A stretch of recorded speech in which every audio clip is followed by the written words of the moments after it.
the pleasure to present to you Dr. Martin Luther King, Jr.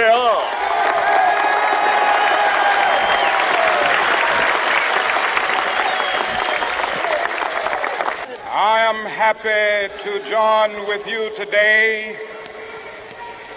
in what will go down in history as the greatest demonstration for freedom in the history of our nation.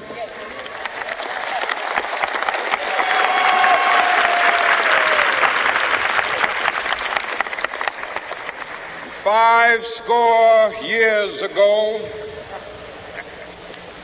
a great American in whose symbolic shadow we stand today signed the Emancipation Proclamation.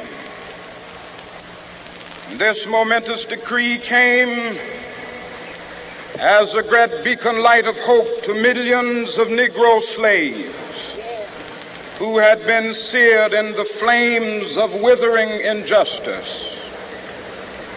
It came as a joyous daybreak to end the long night of their captivity. But 100 years later, the Negro still is not free. 100 years later, the life of the Negro is still sadly crippled by the manacles of segregation and the chains of discrimination. 100 years later, the Negro lives on a lonely island of poverty. I have a dream that one day this nation will rise up and live out the true meaning of its creed. We hold these truths to be self-evident, that all men are created equal.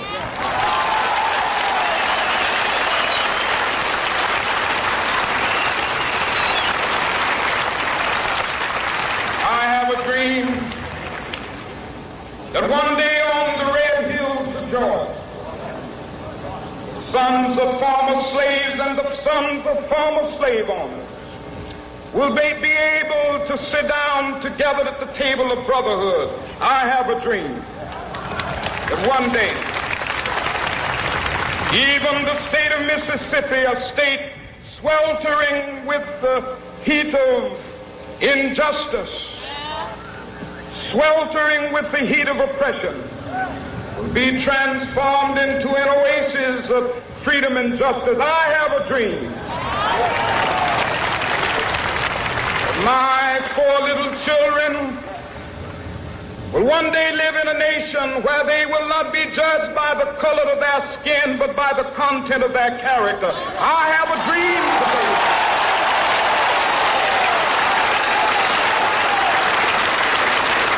I have a dream that one day, down in Alabama with its vicious racists, with its governor having his lips dripping with the words of interposition and nullification. One day right there in Alabama, little black boys and black girls will be able to join hands with little white boys and white girls as sisters and brothers. I have a dream today.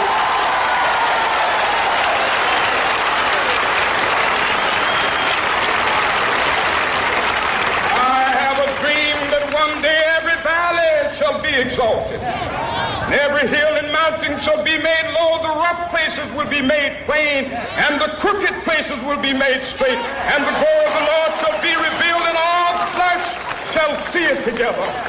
This is our hope. This is the faith that I go back to the South with. With this faith, we will be able to hew out of the mountain of despair a stone of hope. With this faith, we will be able to transform the jangling discords of our nation into a beautiful symphony of brotherhood.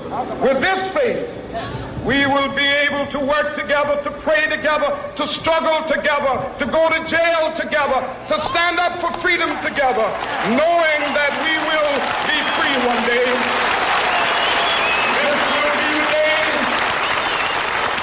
This will be the day when all of God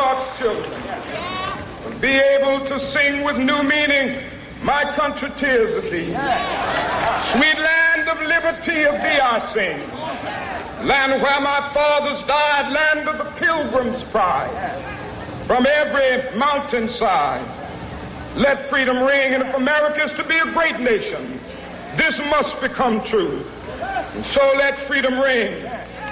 From the prodigious hilltops of New Hampshire, let freedom ring. From the mighty mountains of New York, let freedom ring. From the heightening Alleghenies of Pennsylvania, let freedom ring. From the snow-capped Rockies of Colorado, let freedom ring. From the curvaceous slopes of California.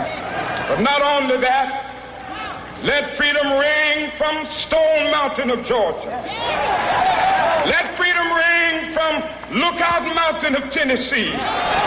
Let freedom ring from every hill and molehill of Mississippi, from every mountainside. Let freedom ring. And when they gather, when we allow freedom ring, when we let it ring from every village and every hamlet, from every state